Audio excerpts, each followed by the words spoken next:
Welcome to GRN, the Growth and Resilience Network, where every episode brings you targeted stories and strategies for professional and personal growth and resilience. I'm Steve Piscitelli, your host, coming to you from my world headquarters here in Atlantic Beach, Florida.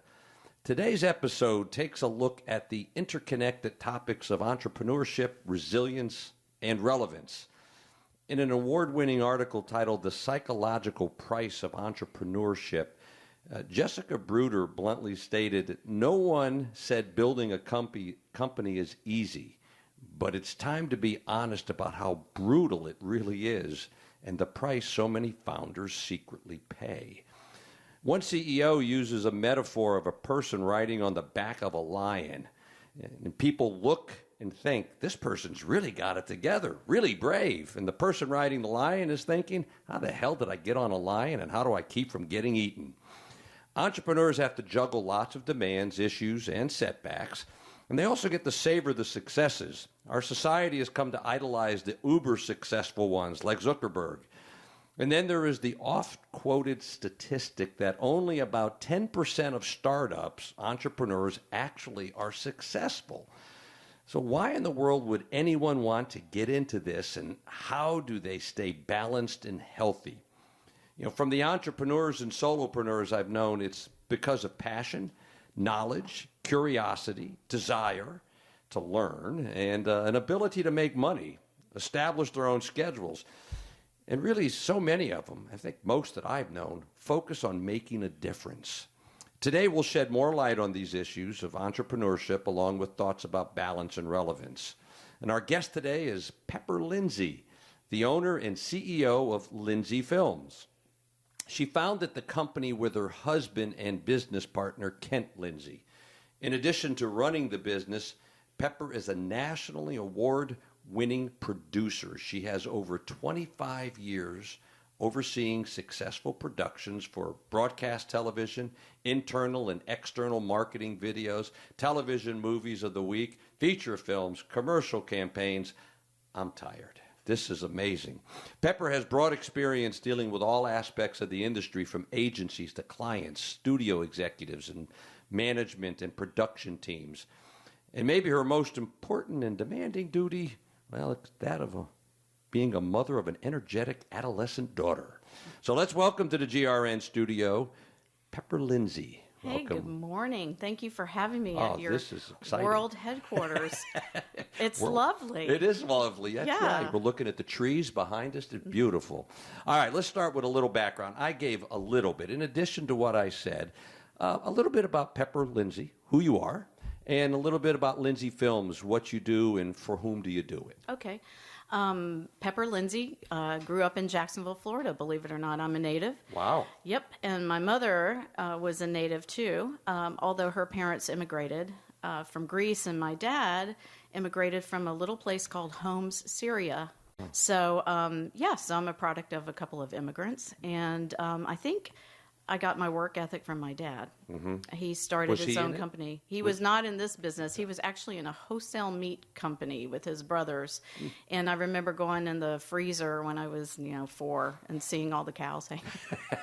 But anyway, Wow. So that's a little bit about me.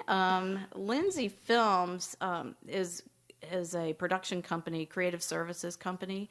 We do commercials and web videos and I don't know, you name it. I used to say if it moves, we shoot it. So we do that for a variety of clients, from ad agencies to businesses to. And you've done television movies. Yep. You have for instance? There were several movies of the week shot here in Jacksonville in the mid to late 90s. Let's see, Saved by the Light is one. The hijacking of the Miami school bus, whatever number it was, we shot that here. There were several back-to-back movies of the week, so it was fun. It was fun to see such a fun time in Jacksonville. From what I've heard, that kind of business, it's not like you come in for 3 or 4 hours. You're 16-hour days. Yeah. on a good day. It's so glamorous. It's so glamorous. I had one girl that was actually on the crew. There are very few women, mostly it's men, but one of the makeup girls told me, oh my God, I have to go get a facial so I can feel like a girl again. It's been so many hours. You're right, 16 hours, and you turn back around, you go do it again the next day. So then it leads to the question, why do you do it? Why do you do this kind of work? It's so demanding. Yeah, but it's so much fun. And you get to meet so many incredible people and find yourself in locations that you never thought you would find yourself in, like Universal Studios in the middle of the night when they close everything except for what you need. And it's all quiet except for that one little place. So, kind of behind the scenes that nobody gets to see. And that's interesting. Is there a lot of creativity in what you do, or are you getting a script from, if I hired you to do something, I give you a script and you just follow the script, or do you have to bring in your creative juices also? It depends on the project. A lot of projects that are commercial driven are given to me by the ad agency, but I did a little show for Jerry Smith Studios and the Travel Channel here. It was called Great Vacation Homes, and Samantha Brown, I don't know if you know who she is, she's on the Travel Channel. She and I would get in the car and we'd drive to our destination and we'd write the script together in the car. So there are lots of times where you're just given, here, do it, I need this done. But then there are other times where, you have to follow the roadmap. Yeah, we'll get to it a little later about, you got a lot to juggle, and you've got, I would assume, egos and personalities you have to deal with. And you're the moderating influence. Yeah, you kind of have to be the go-between between a lot of people. So it helps because now that I'm moderating my 13-year-old, almost 13-year-old, it's good. I babysit a lot. I've had a lot of training, and it's helpful. That is interesting. Turning to a little more somber note, on April 15th of last year, you lived through, and I know you still confront daily, a deep and a painful loss. Your husband, Kent, who was also your business partner, and I would say your best friend, father of your child, died. The loss of a co-founder of any company is tragic enough. If you add in the dynamic of losing a soulmate, father of your child, it's got to be devastating. How have you dealt with that? I know we sometimes we say, well, we just got to move on. But how do you deal with that and run a business and stay successful and stay healthy and be a mother and a role model? You got all these things. Well, I'm not sure that I do all of them very well at any given time. I will say that having a daughter gets me up in the morning, and a dog gets me out of the house to walk.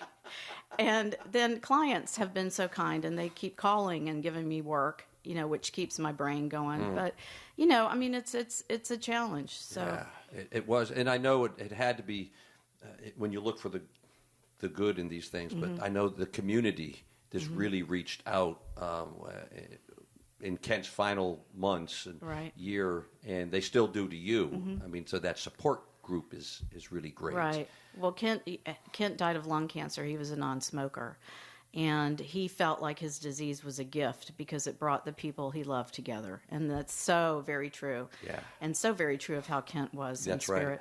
Yeah. So he was a magical person. Yep. He was. I know I had the opportunity to know him and listen to his music, and there wasn't a person any better at entering a room and as cliche as it sounds, lighting it up with just a smile and an infectious laugh. So, well, he was the front man, that's for sure. So now I'm having to learn how to be the front woman. So it's challenging, but I have a good mentor to look for, look back at. Yeah. Okay. So now you've been in this business 3 decades, give or take. How do you stay fresh? How do you stay relevant? And like that person on the lion, how do you not get eaten? I'm assuming, this is an assumption on my part, it could be a cutthroat business that you're in. Extremely cutthroat. So, and how do you stay relevant? How do you stay fresh? Well, for me, it's surrounding myself with people that know more than I do, and especially younger people that are coming up in the business because, they have some great attitudes, and the technology changes so fast in our world. So for me, just connecting with the younger people, the kids that are coming up, and just trying to stay abreast of what's going on in the world. So it's an everyday kind of thing. You mentioned something, this might even be kind of a hoot, but go back 25 years. Mm-hmm. Think of the technology you were working with, what you're working with now. What would you say is the biggest difference, the biggest change? The biggest change to me is the movement from film to digital. Back then, we actually had film. It was tactile. It was on a reel. You know, a guy used to load it or girl used to load it into the camera, and then at the end of the day, you'd ship it off to be processed, and everybody'd wait all night to make sure that it made it off of the plane. Sometimes it didn't. Really? Yep. Mm-hmm. And there's no backup. There's no back backup. then, right? There's no backup. Yeah. Now today, digitally, you back up the backup, and it happens pretty much automatically. As soon as you finish shooting something, you drop it onto a drive, and then you back up that drive, and then you back up that drive. So, so that's the challenge today. Yeah, and it would seem that's one of the positives. Obviously, you got all these backups. I mean, if you lose all of that, then maybe it was meant not to be. I know. Still miss film though. You know, for those of us who know you, you're tenacious. I say that in a very positive way. You're disciplined, you're focused, you're driven, you're extremely confident, or at least you come across extremely confident. And they're powerful attributes that help explain your success and Kent's success and the company's success. They can also describe someone who lives in a constant state of distress. How do you stay balanced, healthy, resilient? I know you got your daughter, you got your dog, but how do you stay in the light of the loss of the partner? And then all this other stuff you got going around that you're the front person. What do you do? I mean, is it exercise? Is it meditation? Is it lots of wine? I mean, what is it that you do? I could say Wellbutrin and Chardonnay, but no. It's a juggle. And like the person on the back of that lion, you think sometimes you are going to fall off, but I guess you just hang on for dear life and just keep going. I don't have a strategy. My strategy is just to get up and breathe and move forward, And for me, now that my, coming off the loss of Kent, I was 15 minutes late getting here today because I misread the directions. So I have to double the effort. Right. So it's just every day, get up, move forward, breathe, and just keep going. Yeah, and breathe. Mm-hmm. I mean, like you said, that's such a simple thing that a lot of us take for granted. And we don't breathe. Right. Breathe deeply. Often. I've come to start saying now, stay healthy and hug longer. Mm-hmm. That's true. Part of that is breathing. Right. Lindsay Films, when you look at the website, and that's lindsayfilms.com? Correct. Okay. And Lindsay's with an E. Lindsey films.com. When you look and you get a lot more about what Lindsay Films does, you've had lots of success. You've had recognition. Some people let it go to their heads. How do you don't appear to be one that walks around saying, here, look at my latest press clipping. I mean, again, how do you keep that ego in check? Is that something your parents taught you early on? No, not really. But what I think is just you just do the work. For us, it's just to do the work, And I remember one night, it was funny. Kent had a movie on television while I had an America's Most Wanted segment that I had done on television on the same night, and we just giggled like little kids, So I just think for us, it was all about the work. It's not about the ego. I have very few pictures with celebrities that I've taken. Been around a lot, very few pictures. Mm-hmm. But it's the work is what's most important. Well, then I'm really honored of the photo we just took coming into the studio today. Wow.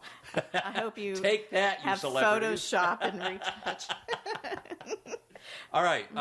Share, for the entrepreneur out there who's listening, share one business success that you've had and how it made you a more effective entrepreneur, how you built on it as opposed to just revel in it, but built on it and became a better person, a better entrepreneur. Well, everybody's business is different. Every entrepreneur is building something different, correct, right? Big, small, minuscule, whatever. For me, the turning point came when I was hired as an ongoing producer for America's Most Wanted. I traveled all over the country. I saw a lot of interesting places, lots of prisons. But for me, that we would shoot so much in a day, it was like shooting a little mini movie every time you turned around. And the knowledge that it gave me helped me on the other things that I was doing, helped me with the commercials that we were producing to do it better, to do it smarter. So you kept on. Yeah. It's like adding to your catalog, your catalog of skills and your experiences. Right. And there is a reputation saying I work for America's Most Wanted, which was, on the television for I don't know how many years, and people knew it. So. And when you did, you were the producer of that? Would that be the terminology? Yeah, I was hired as the line producer, I guess you would call it. There's so many producers in our world you could get. We could spend a whole hour talking about different producer titles, but what my job was they'd hand me a script and a plane ticket and say, go do it.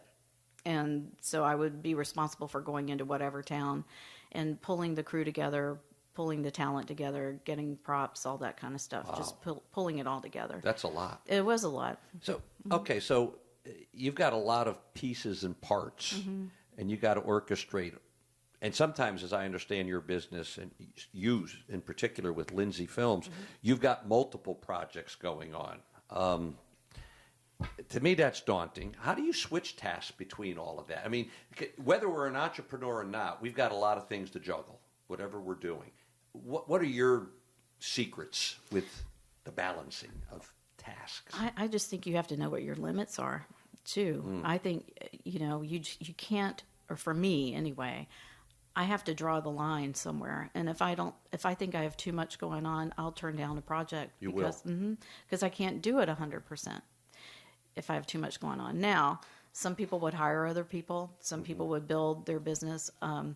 That's good too. But for me, it's like just knowing what the limits are and working within those limits. And that's so important. And that ability to say, no, this is going to push me. And then maybe the jobs I do have, I won't do as well. Right. On those. And that's the kind of person you want working for you. Yeah. Do you have repeat business in your business? Yep. Yeah, we live and die by that. Do you? Yeah. Okay. And by its reputation. Sure. We don't take out huge ads. I barely have a listing in the in the business listing because it's word of mouth. Word of mouth. It's all word of mouth. Yeah. And that is so powerful. But then, I know I've worked with you. He's worked with you. She's worked with you. Right. They trust you. Right, and trust that's is huge. Trust is a huge element, especially in this industry where you're dealing with lots of deadlines and lots of money. Deadlines. Yeah. Yeah. Thomas Jefferson, one of my favorite presidents. Supposedly at one point he had said, quote, I have found that the harder I work, the luckier I get, end quote. And I just love that. And I realize there are opportunities, there are times when luck seems to be on our side. From what I've experienced with my life and working with successful and effective entrepreneurs, they have to be intentional about what they do. And I think you touched on that a little bit when you say you're intentional knowing your limits, okay? You have to have a plan, an action. So for the entrepreneur, the producer in waiting, the person who wants to get into your glamorous shoes, that person listening today, what are top 3 things you would say if you had that person sitting with you and says, I want to do what you do? Top 3 things you would say, here, do this, do these 3 things. And here are 3 things I would suggest you avoid. And I know that can change. Yeah. I would say pay your dues and keep paying your dues because I don't care how big you are or how important your resume looks and how many awards you've won. Every day, just keep paying your dues. And I think that's the biggest thing. A lot of younger people coming in do, coordinate 1 or 2 jobs and all of a sudden they're a producer. Okay. And they haven't really done the work. You have to put in the work, and that takes a long time. It's the hours. I mean, there's that. It's become somewhat apocryphal now that you was it 10,000 hours to become an expert. Right. Whatever it is, it's a lot of hours. Right? It's a lot of hours. A lot of hours. So just do it and don't expect fast results. Right. Yeah. Right. Okay. That was one. That was one. Would you say? I mean, I heard you say one before, where at least we alluded to it, the idea of building trust. Oh, trust, yeah, it's huge. But that goes back to not taking something before you're ready. too, right? You can throw yourself under the bus if you take on a project that you're not ready for, because that's the quickest way to lose somebody's trust, is to do a poor job. So, you have to be ready for what's given to you. Now, I will say sometimes you also have to say, yeah, I can do that, and then figure out how to do it. Stretch a little bit. Right. Yeah. Yeah. So I get that's a balance, and you kind of have to know yourself and what your talents are and your strengths and weaknesses, and balance that out. Yeah, that's more than 3. So that you gave us bonus there. What about things? Is there anything that comes to mind? I said 3. Maybe it's just one. Something you say, avoid this. Other than, one I think you mentioned. Don't take something that you cannot deliver on. Is there anything else that you either in establishing relationships with people or buying equipment, hiring people? I think establishing relationships with people is just that. You establish a relationship because of the person. Yeah. It's not what that person can give you. It's not what you can get from that person. You just establish that relationship and keep it going. And it will pay dividends in the end. You just have to believe that it's important to know the person and not just, he can give me this job or she can give me this client or whatever. Yeah. And sometimes those relationships, you can start it now and there might not be a payoff for 18 months. Or longer. Yeah. Or longer. And so there has to be that patience in it. And again, I think people are going to know if you're in it just for manipulation, like I want to see what you can do for me and I'm pestering you. Well, what about this job? What about, and you're saying it's patience, trust, relationships. It's really hard though when you're looking at cash flow. I will say, you're like, where is that job? But and that's a hardship that I think a lot of entrepreneurs really find out the hard way, is the cash flow is always a challenge. Yeah. Small people. And again, going back to one of the statistics that I quoted at the beginning, when you have supposedly somewhere in the area, depending on who you read in the literature, 90% of entrepreneurs failing within 4, 5, 6 years. And you've been doing this 25 plus years. You've got to be a mentor for people in your business, I would have to think. I think I've mentored people in our business, surely over the years. But I think for us, Kent and I, that we just didn't quit. Never quit. Yeah. And just keep going no matter what. Have a good savings account is also very good. That helps. But keep your working capital. Don't spend it all. You get a big job and you want to go out and celebrate and spend it all. Don't do that.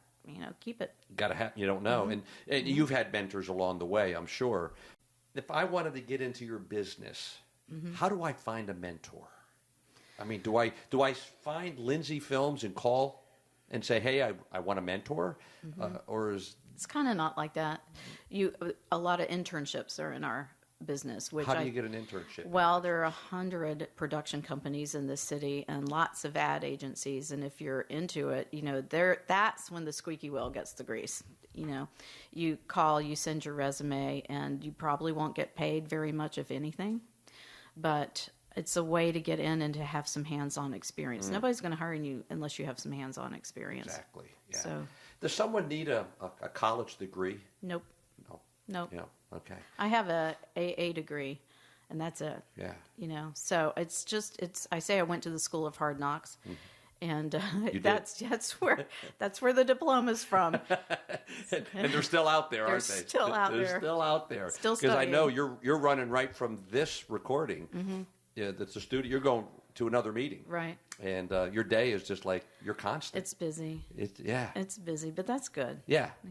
It does pay the grocery bill. Yes, it does. And again, without being trite or cliche about it, you enjoy it.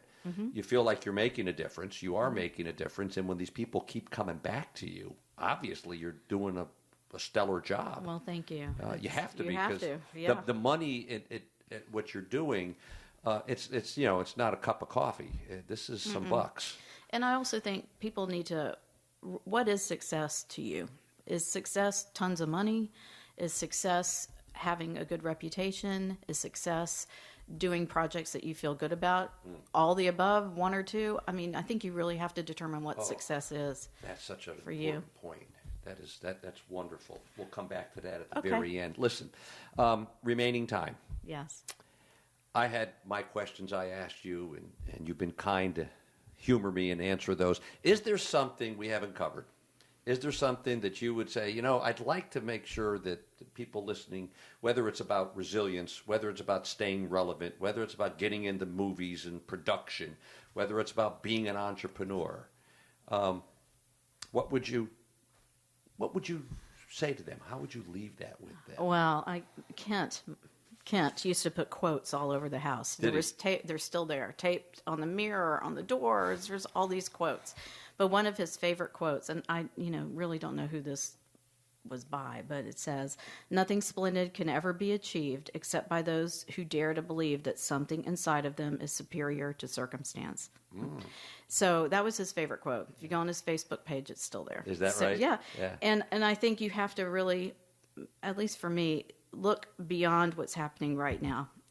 What are your goals? What is it that you want to do? And so if you're sitting around and you're trying to build a business that's not really happening, if you can take yourself out of that circumstance, right, and look ahead and see what the future is for you, you build it. Build what you see.